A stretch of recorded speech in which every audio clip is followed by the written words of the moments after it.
Joining us now is Jessica Schwab, a junior at Columbia University.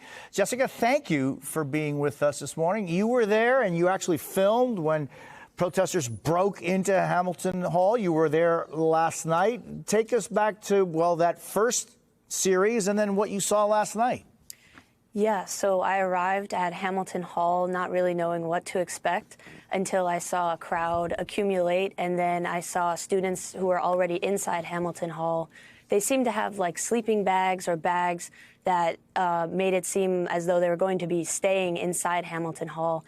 And then I saw a student bash the windows in with a hammer and then proceed to put a bike lock around the outdoor door handles and then zip tie the other door handles of the second door at Hamilton Hall. And then students were shoving furniture up inside to barricade the inside and then shoving tables, very heavy metal tables with groups of pro-Palestinian protesters, and they were putting them as an outer barricade and then taking more tables, zip tying those two together and just to compound that barricade, and then using a human chain as a third barricade.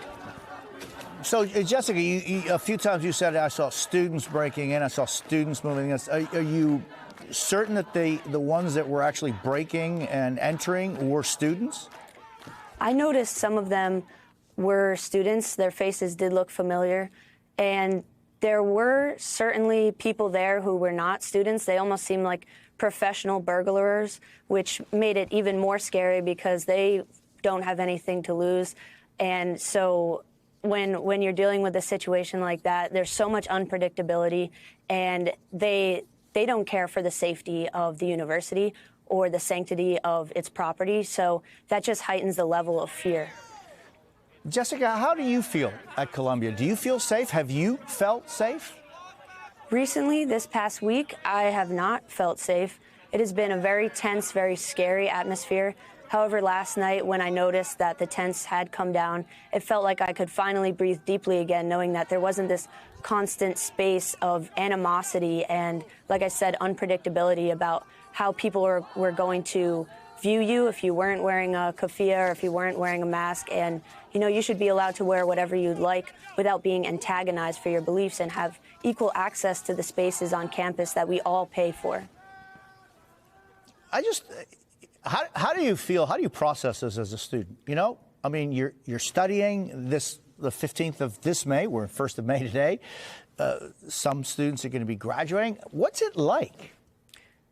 It's very tough. It's extremely distracting. I was speaking to one student, and she was trying to study for her MCATs, and she said that 3 protesters came into Butler Library with a megaphone yelling "Free Palestine." And, you know, we could have noise-canceling headphones, but their chants you can hear very, very clearly. It's extremely disruptive. And again, a lot of the Jewish students on campus, they have decided some not to come and some to take their classes virtually, and others, they deal with the fear and choose to remain on campus because they don't want to reward these protesters' scare tactics. It's an extraordinary state of affairs that we're living through. And I want to also congratulate you, Jessica, the work that you've done, what you've been filming, the way you filmed it. It's all been very, very important, and I thank you. Thank you for being with us today. Thank you so much.